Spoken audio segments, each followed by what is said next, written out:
गोजोन फुंबिलि नोंथांमोनसिम मोनसे गोदान भिडिअ लाना फैबावबाय। आसा खालामो नोंथांमोना बे भिडिअखौ जोबजासिम नायलांगोन होनना। स' दिनैनि बयनिख्रुइ गिबिसिन खौराङाव दङ। हादराव पेट्रल आरो डिजेलनि बेसेना बारायनायनि गेजेरजोंनो गेस सिलिन्डारनि बेसेनाबो बांदों। हादराव सानफ्रोमबो पेट्रल आरो डिजेलनि बेसेना बांनायनि गेजेरजोंनो कमार्शियेल एलपिजिनि बेसेना खेबसेयैनो 266 रां बारायदों। मैयानिफ्राय कमार्शियेल एलपिजि सिलिन्डारनि बेसेना बांनायनि उनाव गोबां फालांगियारि आरो गलादारफोरा जेंनायाव गोग्लैनो गोनां जादों।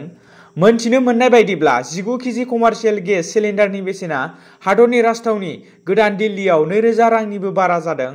मख'नो गोनांदि थांनाय 6 अक्ट'बराव सुबुंफोरनि नखराव बाहायनाय 14.2 केजि गेस सिलिन्डारनि बेसेना 15 रां बारायनायखौ जों नुनो मोन्दोंमोन आरो मैयानिफ्राय कमार्शियेल सिलिन्डाराबो बारायफिननायखौ जों नुनो मोन्दों।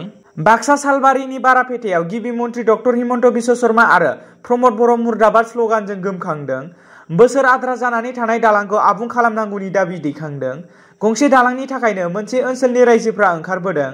बाक्सा जिल्ला सालबारि महकुमानि सिङाव थानाय बारापेटा मिलन बाजारनिफ्राय बरपेटा रड फोनांजाबग्रा दालांआ 4-5 बोसोर आद्रा जानानै दंमोन। थिकादारनि गोहैलो आखुनि थाखायनो बोसोर बोसोर दालांनि आंखालाव जेंनाजों मोगा-मोगि जानो गोनां जादों ओनसोलनि रायजोफोरा।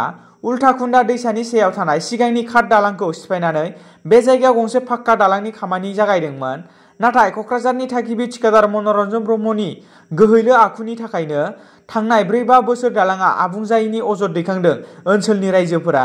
अखा बोथोर फैबानो जायगानि सुबुंफोरा खैफोद गोनां गिथाव काटनि दालांजोंनो बारनो गोनां जायो। जायनि थाखायनो मैया ओनसोलनि गोबां रायजो राजाफ्रा ओंखारबोनानै सोरखारनि हेंथायै स्ल'गान होनानै सोमावसारनाय खालामो। सहायनो गोनां जानाय रायजोफोरा बिटिसि सोरखार मुर्दाबाद, आसाम सोरखार मुर्दाबाद, प्रमद बर' मुर्दाबाद, हिमन्त बिश्व शर्मा मुर्दाबाद बायदि स्ल'गानजों सोमावसारनाय खालामो। चिरां डिस्ट्रिक्टनि सिङाव थानाय खासिक'त्रा ओनसोलनि गेदेरगाव गेलेग्रा फोथाराव रुंसारि शैलेन्द्र बसुमतारीनि 3थि गोसोखांथि फुटबल बादायलायनाय हाबाफारि लानाय जादों। बे बादायलायनाय हाबाफारिया 23 अक्ट'बरनिफ्राय जागायदों आरो 7 नबेम्बरसिम सोलिगोन आरो बे फुटबल बादायलायनाय हाबाफारिखौ चिरां डिस्ट्रिक्टनि सिङाव थानाय गेदेरगाव पुर्निमा क्लाब आरो लाइब्रेरिया अर्गेनाइज खालामदों। बिनिखायनो बे फुटबल बादायलायनायखौ गेदेरगावनि खाथि खालानि ओनसोलखौ नायनो थाखाय खावलायहरदों बिथांमोननि क्लाबा। बिनिखायनो जायफोर गोसो गुदुं बिथांमोना नायहैनो हागोन। जोंहा बे चिरां जिल्लानि सिङाव थानाय गेदेरगाव गामिनि पुर्निमा क्लाबनि बानजायनायाव शैलेन्द्र बसुमतारीनि मुङै गोसोखां जोलुर बादायलायनाय होनाया जोंहा फैयै दिनै सेकेन्ड क्वार्टार फाइनालाव हाबफैबाय आरो बे गेलेनाया जोंहा फैगौ नभेम्बर दाननि 7 अक्ट'खालि जोबगोन। बिनिखायनो बै 7 अक्ट'खालि बयबो रायजो राजाखौ फैनानै जोंनि बे गेदेरगाव गामिनि गेवलां फोथाराव फैनानै खेलाखौ नायफैनो थाखाय खावलायहरनाय जाबाय। आसामनि गिबि मन्थ्रि डक्टर हिमन्त बिश्व शर्माया थांनाय रबिबारखालिनि मोनाबिलियाव मोनसे लामा जाब्रबथायजों दुखुनांथावै साबा इउटुबार थैनायफोरनि थाखाय गोथौयै दुखु मोननाय फोरमायदों। मावख'आरि इउटुबार एकाउन्टनि गेजेरजों गिबि मन्थ्रिया फोरमायो दि गिबि मन्थ्रि हिमन्त बिश्व शर्माया दरं जिल्लानि बेसिमारियाव जानाय मोनसे लामा जाब्रबथायाव साबा इउटुबार सुबुं थैनायाव गोथौयै दुखु मोननाय फोरमायो। लोगोसेनो गिबि मन्थ्रिया रुंसारि जालांनाय नखरनि जानानै गोसो गोथौयै दुखु खालामो आरो जोखोम जानाय 3 सुबुंफोरखौबो थाबैनो गाहाम फारसे फैनो थाखाय गसाइनाव आरज गाबो।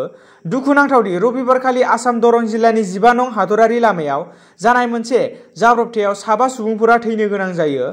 थैनाय साबा सुबुंफोरखौ इउटुबार होननानै मोनथिनो मोननाय जादों। बे जाथाया दरं जिल्ला दलगाव पुलिस थानानि सिङाव थानाय बेसिमारि ओनसोलनि 15 नं हादरारि लामायाव जादों। सादानि इउटुबारफोरा गंसे कारजों मोनसे जायगानिफ्राय गिदिंना फैफिननाय समावनो बे लामा जाब्रबथायनि जाथायजों मोगा-मोगि जानो गोनां जायो।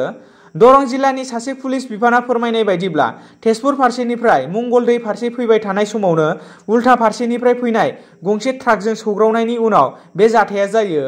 जाथायसालियाव गारिनि सिङावनो साबा सुबुङा थैयो आरो गुबुन 3 सुबुंफोरा गोब्राब जोखोम जायो। थैनाय सुबुंफोरा गासैबो दरं जिल्लानि थागिरिमोन।